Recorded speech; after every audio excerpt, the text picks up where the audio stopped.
One summer night, after a ramen dinner in Little Italy, my sister, our friend, and I were standing on the corner of Kettner and Date Street when a van rolled up and a woman jumped out from the passenger side.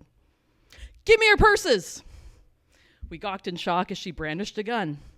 She swayed and held it up higher, slurring, "Give me your purses, bitches, or I'll shoot you!" And then, pop. The first sign that I'd been hit was my bladder emptying itself. I literally pissed myself. I felt a pressure, a sting in my abdomen. My little sister screamed for us to run, so we turned tail and took off. I brought up the rear, clutching my stomach. When my sister turned to urge me to run faster, I choked out her name and showed her where I'd been hit. She dragged me into a sheltering alcove. 911 was called. Sirens wailed out in the distance, so far away.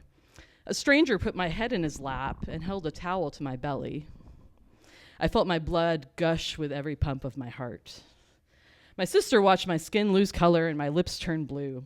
The edges of my vision narrowed and my feet flailed as my breathing grew labored, and I thought, this must be what a fish snatched out of water feels like, flopping and gasping on the pavement. I kept saying, "Shouldn't you press harder to stop the bleeding?" And then, Jesus Christ, I don't want to die. I don't want to die. I don't want to die. After what felt like a Department of Motor Vehicles length wait, the sirens and the lights were suddenly there. As I was strapped to a stretcher, someone asked me with exaggerated nonchalance if I knew the person who shot me. No, I'd never seen her before. As the ambulance doors closed, I heard my sister's desperate farewell. "I love you so fucking much." And we sped off. After all the chaos, it was astonishingly quiet in the ambulance. I felt like I could really relax. But the damn paramedic wouldn't let me. "Hey, what's your name?" "Amanda, so what were you doing in Little Italy tonight?" "We got ramen," I managed. It was getting harder to breathe, let alone speak. "Oh, how was it? Was it good?" It had been pretty tasty, but I could not stand how chipper this guy was. It was all right. "Amanda, do you know the person who shot you? Did you get into any fights or altercations tonight?" I was getting really irritated now and tired. I closed my eyes and turned away. Amanda, can you hear me?" "Yeah, I can hear you," I grumbled.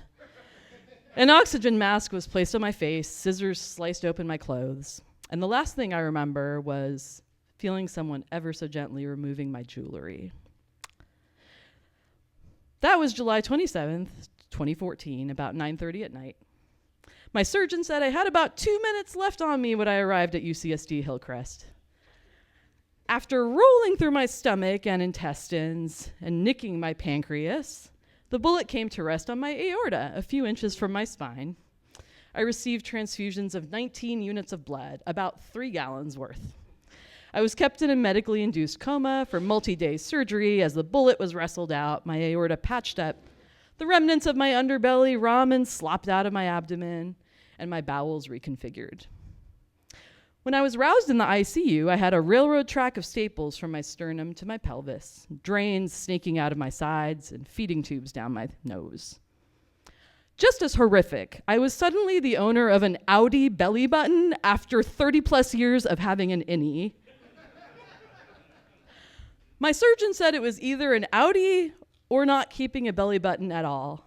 I'm not convinced he made the right call.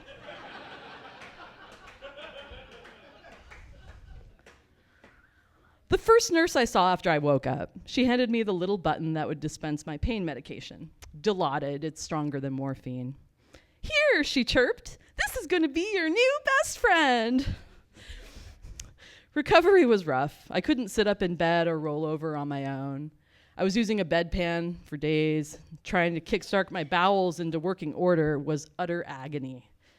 It was hard to sleep. I stayed up late, rereading A Wizard of Earthsea, watching TV. It was hard to find anything without guns involved on TV, so I ended up watching a lot of Star Trek and VH1. When I found myself ugly crying at a Coldplay video at 3 a.m., that was a sign my mental state was rather precarious. I was urged to take anti-anxiety meds, wicked-looking green and black pills. I refused, though I was sternly told not to be a hero. Being attached to so many machines eventually made me feel like I was losing my mind, so I begged a doctor to take me off the feeding tubes. I assured him I would eat all the shitty hospital food they brought me, which was a lie. He shrugged and said, "Okay, are you ready?" as he leaned over my bed and undid the tape from my nostril. My heart started to race and I suddenly regretted asking. He said, "Just try to breathe normally." And then, "This is going to feel a little strange." He started to pull and pull. I gasped and spluttered until the pressure on my eyeball produced what seemed like a wet, audible pop as the end came out. This is me finally tube-free the day before I went home with a therapy dog named Chopper the biker dog, who has since crossed the Rainbow Bridge. Some of you may be wondering, what happened to my sister? This is her moments before she flipped News 10 the bird.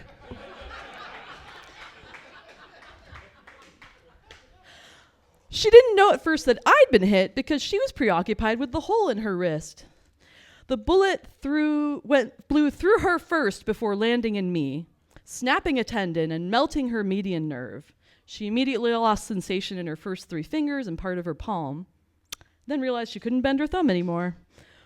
1 bullet, 2 victims. The detective said they'd never seen anything like it. She went through surgery and months of physical therapy. I went with her once and watched the sweat break out on her forehead as her fingers relearned fine motor skills, pulling marbles out of a box of beans and playing tiddlywinks. Her and our friend, who was with us that night, decided to get matching tattoos to commemorate the occasion.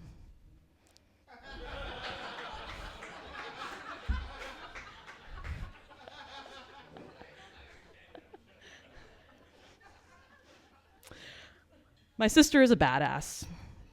Despite how quickly the shit went down, her attention to detail enabled a police artist to produce a stunningly accurate sketch that helped lead to the arrest of our assailant months later. She was sentenced to 33 years in prison, which we were assured was very stringent considering we're not cops or dead or grievously maimed. I tried showing them my belly button as a rebuttal to this, but no dice. This past May, though, my sister and I received a letter from the Deputy District Attorney's Office asking if we mind if our assailant is reevaluated for early parole, based on new consideration of her traumatic circumstances and her good behavior in prison. I ugly cried for a week and wrote a 4-page response. Haven't heard back yet. During my recovery on a small excursion to stave off stir craziness, I ran into a friend I hadn't seen since before the incident. He looked at my gaunt face and the cane I was leaning on and said, "What's up? You've lost a lot of weight." "It's the bullet diet," I quipped. "Lose 15 pounds in 3 days without even trying." I've since gained it all back and then some by eating and drinking my feelings. Yeah. Yeah, in my experience, what does not kill me does not make me stronger. This is a phrase well-meaning folks have quoted at me in response to my story. I try to be kind because I know such platitudes are an attempt to make sense out of terrifying randomness. There are other recurring responses. A popular one is, "Whoa, did you resist?" There's a not so subtle implication that if I had just complied like a good, reasonable victim, the shit would not have gone down. Trust me, I would have willingly offered up my Edgar Allan polka dot tote bag, given a little bit of time. There wasn't much in there. A wallet with a few bucks, maxed out credit card, a bunch of pens, a spare pair of socks, and a book called The Mincing Mockingbird Guide to Troubled Birds. It features artwork like this.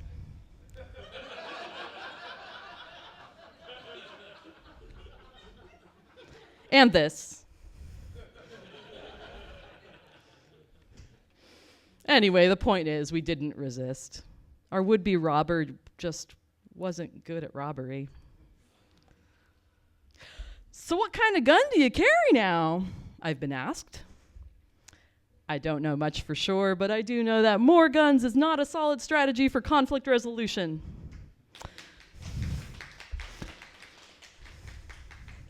There's one reply that I've only heard once, and I think it was in jest, but I can't stop thinking about it.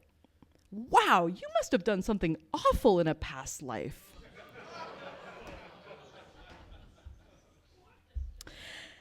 Gosh, I bet you have a whole new lease on life.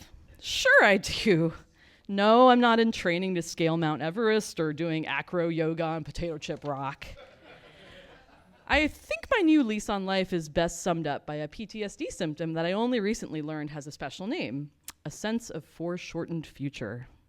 It's feeling with absolute certainty that my life is destined to be cut short in an untimely fashion, which therefore makes it quite difficult to plan for or even imagine a distant future. I'm trying to turn this into a strength, nurturing low expectations as a way to cope with life's little curveballs, like that letter from the deputy DA's office, a global pandemic, our nation's potential tumble into fascism, or waking up with an eldritch horror of a belly button. Anyway, thanks for listening, and come say hi if you want to look at my scars or my horribly distended outie belly button.